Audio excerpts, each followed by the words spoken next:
Shannon Briggs will face late replacement Jakov Gospic on the undercard of David Haye versus Arnold the Cobra Jajai. I always laugh when I say that guy's name because the way it's spelled is crazy. It's like somebody I was talking to online just the other day. He said about Jajai, man's name sounds like he's gargling mouthwash. It pretty much does. But yeah, so Briggs is fighting Gospic. Is it Gospic? Did I get the name wrong? Let me check on BoxRec. I've seen this guy fight a few times. He's a journeyman. Gospic. Gospic. All right. He's fighting Gospic. Now, according to Alexander Dimitrenko, there was never a contract in place for him to fight Shannon Briggs.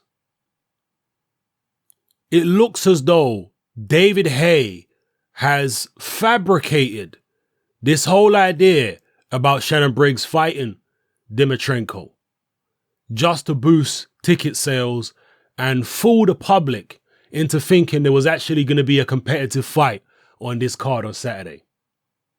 That's what it looks like. If I'm wrong, tell me why I'm wrong. But knowing David Haye's character over the years, this seems entirely fitting for him to do something like this. So this Gospic character, he's a journeyman. He's been knocked out a bunch of times. This has first round knockout written all over it. Unless David Haye or one of the people there are going to have a word in Let's Go Champ's ear and tell him, carry this guy for a round or two.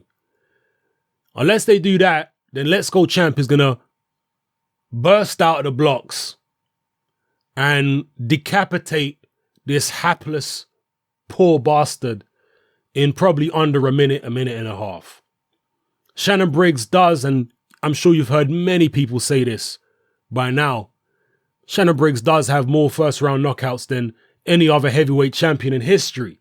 And there's a reason for that. This guy starts extremely fast, even now, at 44 years old. You go watch his last few fights. This guy comes flying out the blocks. He comes flying out like a bat out of hell to try and decapitate somebody. And that's what he's going to do, most likely going to do to this guy as well. Unless, as I say, somebody's had a word in his ear and said, look, this card is not very strong. Help us out, carry the journeyman for a couple rounds. You know he's not dangerous to you. So, maybe take him out in the third or fourth. Give the fans a little bit of something. Maybe do a bit of showboating, get them cheering, let's go champ, and then take him out. Because imagine if he knocks Gospic out in a round, and then David Haye knocks out the mouthwash guy in a round as well. Will the crowd be satisfied by that? I know they've got Lethal Bizzle and all these music artists performing and whatnot, but is it really going to be satisfying for the crowd? Maybe it will be. David Haye is making a night out of it for people. And it's interesting he's got Lethal B on board. I've heard that Lethal B's got a single coming out soon.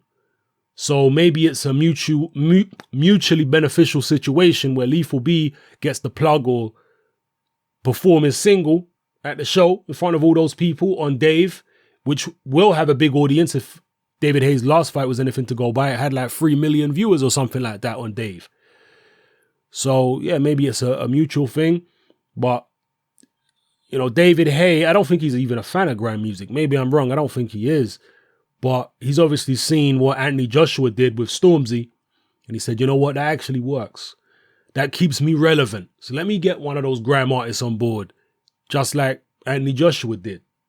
That'll keep me relevant and it'll keep the youth talking about me. So let me try that trick. And there's nothing wrong with that. Whatever works is whatever works. And AJ, AJ I know was not the first guy to come to the ring with a rapper, but he came to the ring with a relevant rapper in the UK among the youth at the moment. So Haye's trying the same type of tactic. Anyway, people, it is what it is. Briggs is probably going to knock this guy out in a round, but let me know what you think. Do you think this was a ploy by David Haye from day one? Why would you announce that Briggs was fighting Dimitrenko when there was no contract?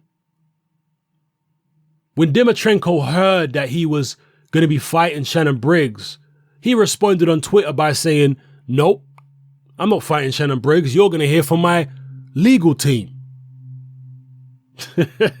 Was it a cynical ploy by Haye? Or was it a situation where they couldn't get the business done? Maybe David Haye didn't have enough money. Eddie Hearn's been talking about in Eddie Hearn's latest Q&A. I think it was part 2 with Kugan Cassius.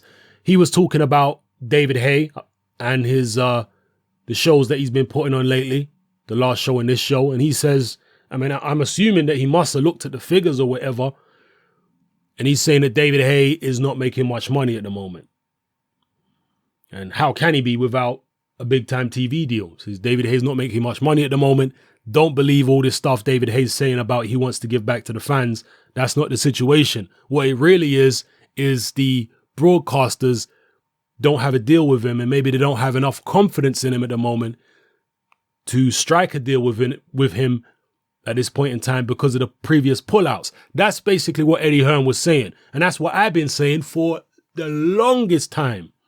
I never once believed that fighting on Dave was David Haye doing it out of the goodness of his heart. It's not his style. He's doing it to try to get support again and build up confidence in his brand. And that's not necessarily that's what he has to do at the end of the day, but I just wish he'd do it against more credible opposition. But then again, we're going round and round in circles. Because he's fighting on Dave, because he don't have a major TV deal, because he's not with a major promoter, does he even have the money to pay for decent opposition? He probably don't. And maybe that's what happened with Dimitrenko, but surely he would have known before even announcing that Dimitrenko was going to fight Shannon Briggs. Surely he would have known that he don't have enough money to pay Dimitrenko. Surely. Dimitrenko is like what? European level fighter, fringe world contender.